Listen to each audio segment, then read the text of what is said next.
And today is a day like no other because we have a very special guest, Mr. Terry Scott, President and CEO of Scott Management Team, retired.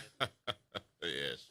He done moved on to a second act that we'll get a chance to talk about today as well. But Mr. Scott, welcome to the show. Pleasure to be here, man. How y'all doing this evening? Just amazing, man. We're so happy, excited to have you here. And we're going to jump right into it, man. So tell us about a little bit about yourself and your journey to becoming president and CEO of Scott Management Team. And also give us a little hint in that second act that you got going on now.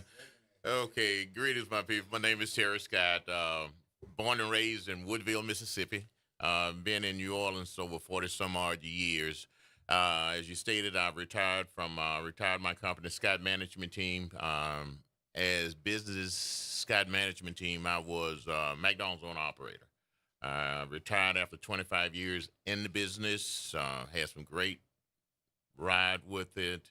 Now I'm just enjoying my retirement. And like I said, McDonald's, being a McDonald's franchisee was my third career. My initial career right out of college was juvenile corrections. My next step was credit and collections, and then on into McDonald's, and now on to my fun career as an amateur comedian and whatever else I wanted to do.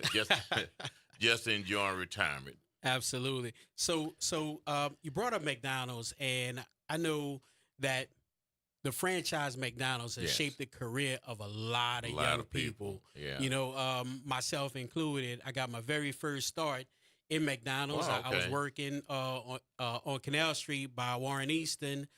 Ray Masker was our owner operator. Fantastic Still guy. in the system too. Still in the system.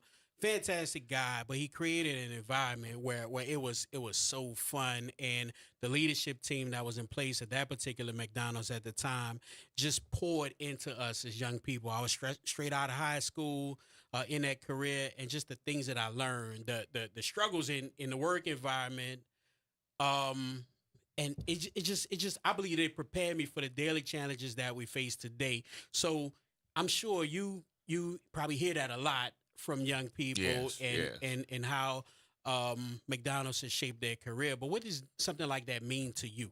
Well, the time frame through the training program I went through, and also actually being a McDonald's franchisee, it was so rewarding for me to take young men and women and shape and mold them and see them go out into the world and become successful. Some stay within the system, become successful. You know, I tell everybody, McDonald's is one of the best kept secrets. Yep. You know, if you can stay with the program, you can also become a franchisee during that past time. I just got a call the other day, and I get this a lot, and it makes me feel good about what's going on. I got a call the other day from one of my past employees, Dr. Darrell Davis. He went into the nursing program. Mm-hmm. He recently graduated, the first male with a PhD coming through the doctor's program to Southern. You know, his brother got his own trucking business. When I look at people like that, I'm always running across past employees who've gone on to greater things.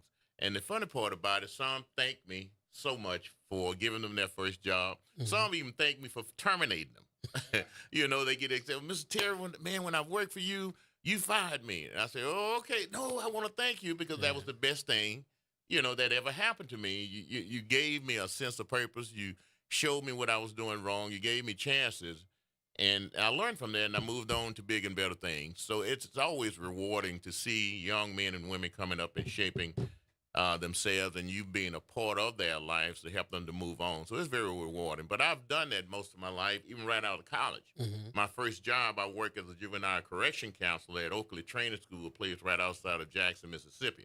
I did that. So that was my early touch with kids who was not the best in the world, but they were sent there for different criminal offenses, and you had a chance to shape, mold, work with them, and get to know them and shape and form them who they are.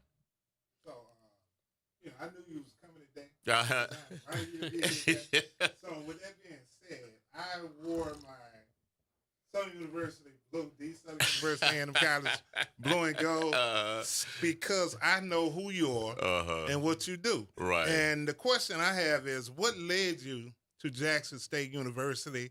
And after graduating from Jackson State University, what has led you to be one of the big-time alumni and spokespersons for Jackson State University? And let me say this. If you look at my pen, I see it. You see that? What does it say? It says life member. And see, I'm a member of Alpha Phi Alpha Fraternity Incorporated. I'm a Zulu member. I'm a Jackson State. But I wear my Jackson State pen more than anything else. Because without Jackson State, all these other